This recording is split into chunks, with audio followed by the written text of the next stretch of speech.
next application is from Samantha Niblett on lifelong sex education for a debate in the chamber. Yes, thank you, Chair. So I asked my daughter, who is 18 now, if there was a time she remembers when I first spoke to her about sex, and she said that she's always just known, and it's been empowering.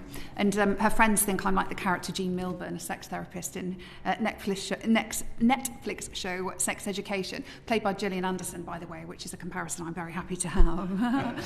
And her friends have often spoken to me about sex as a trusted adult, so I feel honoured to be able to use the platform of MP to reach more people. And it was in speaking with Cindy Gallop of Make Love Not Porn and Make Love Not Porn Academy that I realised that it's not just about educating young people.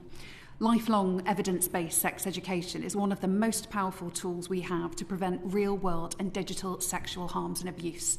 But even more than that, lifelong sex education also reflects a simple truth. Our bodies, relationships and needs change across our lives, and the conversation cannot end at school.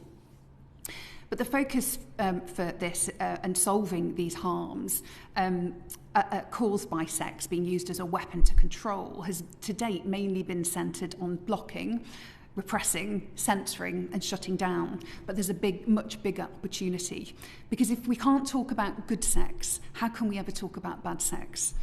So the solution is to not shut down, but to open up. We need to open up the ability to talk openly and honestly about sex.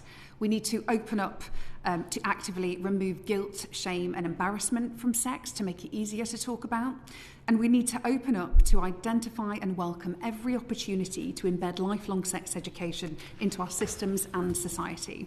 I have cross-party support to have a backbench debate in the main chamber to open up the discussion on how we make this happen, starting with a national campaign that I'll be kickstarting to encourage more people to feel comfortable talking about sex and pleasure, to help people have more agency over their own bodies and health and well-being.